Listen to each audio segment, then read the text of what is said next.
পতিত খুনি হাসিনা এই পান্ডা ছাত্রলীগের নেতা কর্মীরা 16টি বছর হল দখল করে রেখেছে, ক্যাম্পাসে সাধারণ শিক্ষার্থীদের উপর হামলা করেছে, আমার বন্ধের উপর শিরোধারি করেছে, রেপ করেছে এবং এই জুলাই মাসের ছাত্র জনতার বিপ্লবে অসংখ্য ছাত্র ছাত্রীর ভাই বোনদের হত্যা করেছে। এদেরকে অবিলম্বে গ্রেফতার করতে হবে, গ্রেফতার করে বিচারের আওতায় আনতে হবে। ছাত্রলীগের সন্ত্রাসীরা এবং college, city college, polytechnic college সহ সারা যশোর শহর চাপিয়ে বেরিয়েছে, তাদেরকে গ্রেফতার করতে হবে।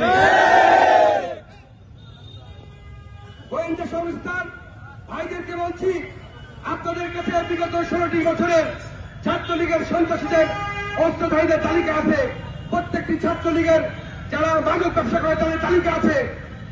এদের গডফাদাররা পালিয়ে গেলেও এই সন্ত্রাসীরা সারা শহরে ঘুরে বেড়াচ্ছে। অবিলম্বে ছাত্রলীগের সন্ত্রাসীদের বহিষ্কার করতে, গ্রেপ্তার করতে হবে। ছাত্রলীগ একটি নিষিদ্ধ সংগঠন, যারা প্রশাসনের কর্তা ব্যক্তিরা আছেন তাদের প্রতি উদাত্ত আহ্বান জানাবো, আপনাদেরকে গ্রেপ্তার করুন, নইলে বাংলাদেশ জাতীয়তাবাদী ছাত্রদল আরো কঠোর কর্মসূচি দিতে বাধ্য হবে।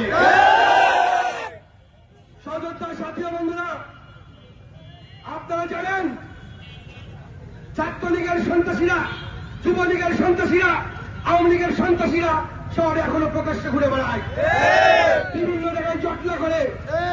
যারা এদেরকে আশ্রয় প্রশ্রয় দিচ্ছেন তাদের প্রতি হুঁশিয়ারি উচ্চারণ করে বলতে চাই, জাতীয়তাবাদী ছাত্রদল কাউকে ছেড়ে কথা বলবে না।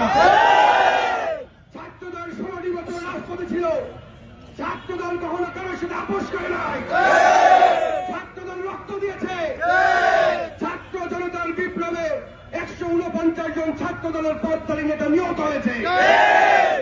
আজকের এই সমাবেশ থেকে আমরা এটুকু বলতে চাই, আপনারাও কারোর সাথে আঘাত করেন না, প্রশাসনের কর্তা ব্যক্তিরা, তাহলে কিন্তু আমরাও বসে থাকবো না।